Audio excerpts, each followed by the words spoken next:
مرتبے ہیں اولیاء کے. ہمارے ذہن میں تو ولی ہے نا، ولی، پھر ولیوں کے الگ الگ یوں سمجھ لو ڈپارٹمنٹ ہیں، شعبے ہیں ولیوں کے. کوئی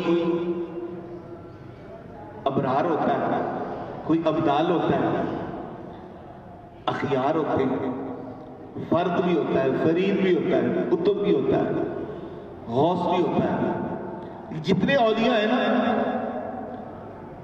یہ ایک غوث کے تابع ہوتے ہیں. ہر زمانے پر ایک قطب زمان ہوتا ہے جسے غوث زمان بھی کہہ سکتے ہیں. پوری کائنات کے جو اولیاء ہیں اس غوث زمان کے تابع ہیں، اور جو غوث وقت ہوتا ہے نا وہ غوث اعظم کا تابع ہے.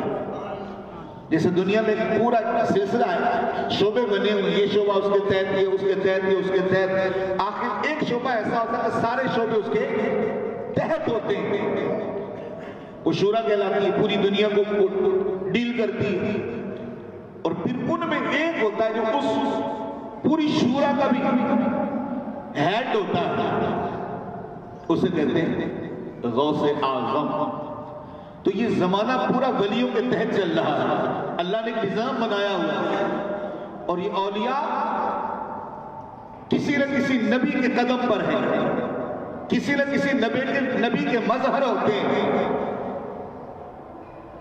زمانہ کوئی بھی اللہ کے ولیوں سے خالی نہیں ہوتا. ان ولیوں میں ایک ہوتا ہے ابن الوقت اور ایک ہوتا ہے ابو الوقت. یہ بھی ولیوں کی قسم ہے. ابن الوقت وقت رعایت کرتا اس کے ساتھ چلتا ہے. ایک ہوتا ہے ابو الوقت، وقت بھی اس کی مٹھی میں ہوتا ہے اللہ کی عطا سے. یعنی جو ابو الوقت ولی ہوتے ہیں نا، اللہ پاک نے ان کو زمانے میں تصرف کا اختیار بخشا ہوتا ہے. یہ چاہے نا زمانے کو روک دیں.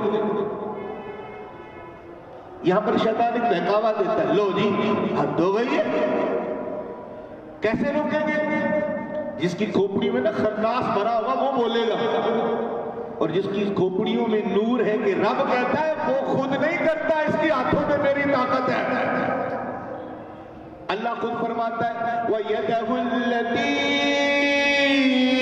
يَبْتِشُ بِهَا. جب کوئی میرا ولی بن جاتا ہے پھر اس کی ہاتھوں میں اللہ کی طاقت آ جاتی ہے. تو اللہ کے جو ولی ابو الوقت ہیں اللہ کی عطاؤں سے زمانے کو مٹھی میں لے لیتے ہیں. میں نے کتاب میں پڑھا ایک جگہ ماہر نجومی شور مچا رہا تھا کہ آج رات جو ہے نا میرے حساب کے مطابق چاند رات ہے. لوگوں نے کہا بڑی بڑی دعوے کر رہے ہو. اس نے کہا جی میرا علم بتاتا کہ چاند رات ہے آج. اتنے میں اللہ کا ولی جو واقعی ابو الوقت تھا اس درویش کا گزر ہوا. اس نے کہا بھی کیا بڑ مار رہا ہے، اللہ کی قدرتوں میں دخل اندازی کرتا. کہنے لگا جی میرا علم یہ بتاتا ہے آج چاند رات ہے. بزرگ کہنے لگے جا آج نہیں ہوگی چاند رات. اب نجومی پھر اپنا حساب کتاب کیلکولیٹ کرتا نہیں جی آج چاند رات ہے. ولی اللہ بولے نہیں آج چاند رات نہیں ہوگی. شور مچ گیا، لوگ بول رہے یار وہ کہتے ہیں نہیں ہوگی، یہ کہتا ہوگی. تو ایک کہنے لگا جی آپ چلے جائیں گھر، اب صبح ہی فیصلہ ہوگا. اور نجومی اگر رات چاند رات نہ ہوئی نا تیری خیر نہیں ہوگی، اور اگر ہو گئی تو پھر ہم کہیں گے یہ بندہ ایسے خامخواہ نقلی بابا بنا ہوا ہے. آج کا بھی دور ہے نا، محروب بہت ہے دنیا میں، عجیب و غریب حالت میں لوگوں کو لوٹنے والے محروب پیر، ولیوں کا روپ فقیروں درویشوں کا روپ دھار کے امت کو لوٹنے میں مصروف ہے. بیچاروں کو خود وضو کرنا نہیں آتا، وہ درویش بابے بنے ہوئے ہیں. تو اگر آپ کی بات سچ نہ نکلی تو سمجھ لیں گے تو محروبیہ ہے. صبح جب ہوئی لوگ نجومی کو گھسیٹتے ہوئے آ رہے ہیں، اے اللہ والوں سے مقابلے کرتا ہے.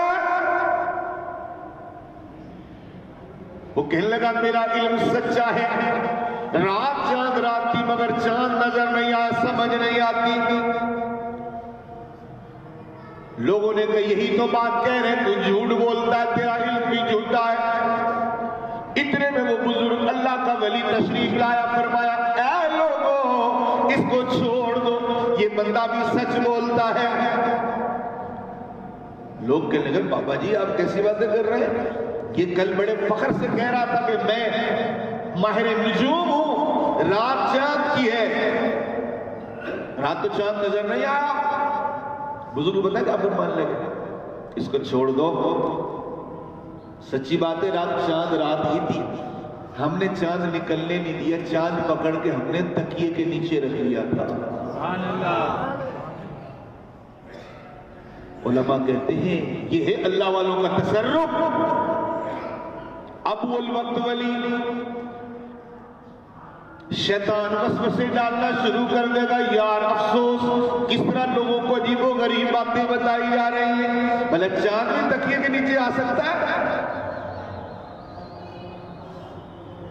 شیطان وہ 100 عقل عیار 100 بیس بدلتی ہے، اور بندہ بولے گا ہاں یار چاند تو تکیے کے نیچے نہیں آ سکتا۔ شیطان توجہ ہٹوائے گا مگر عشق تماچا مارے گا، او کم وقت جہنم کے ایندھن ہم نے کب کہا بندہ اپنی طاقت سے کرتا ہے۔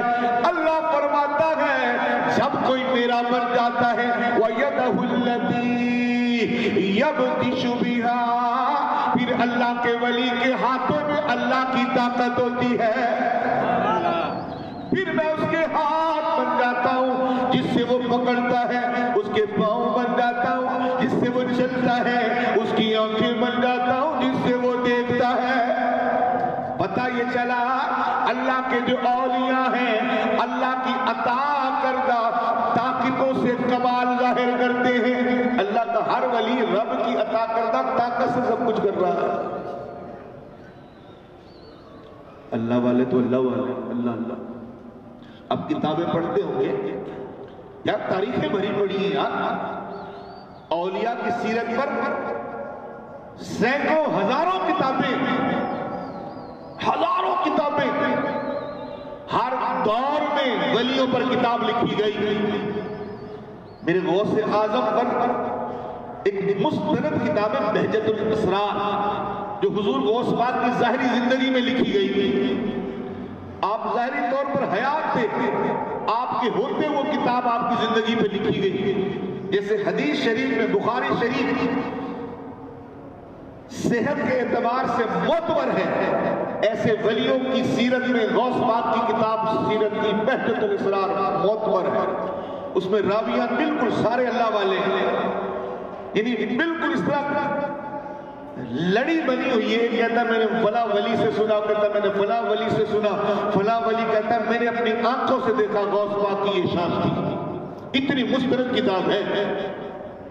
اب اس کتاب کو مطالعہ کر کے دیکھیں، بغداد کی بادشاہ کی کتاب پڑھ کر دیکھیں، اجمیر کے شہنشاہ کی کتاب پڑھ کر دیکھیں سیرت پر، شاہ نقشبند کی سیرت پر کتاب پڑھ کر دیکھیں، آپ دیگر ولیوں کی کتابیں پڑھ کر دیکھیں، میرے داتا غریب نواز گنج بخش فیض عالم ان کی کتاب پڑھ کر دیکھیں، اب بابا فرید کی کتاب پڑھ کر دیکھیں، نظام الدین کی پڑھ کر دیکھیں، مہر علی کی پڑھ کر دیکھیں، اعلیٰ حضرت کی کتب پڑھ کر دیکھیں، بزرگان دین کی کتابیں پڑھ کر دیکھیں، تمام سلاسل کی بزرگوں کی کتابیں پڑھ کر دیکھیں، عقل دنگ رہ جائے گی۔ اللہ اللہ، جس امت کے ولی اتنے اعلیٰ ہیں اس امت میں نبی کتنا اعلیٰ، کمال ہے۔ اب جس کا اندر ہی بیمار ہے اس کی بات تو ہو ہی نہیں رہی، بات تو ہو رہی ہے اللہ والوں کی۔ پھر پتہ کیا کہتا ہے قرآن سے دکھاؤ، حد ہو گئی ہے۔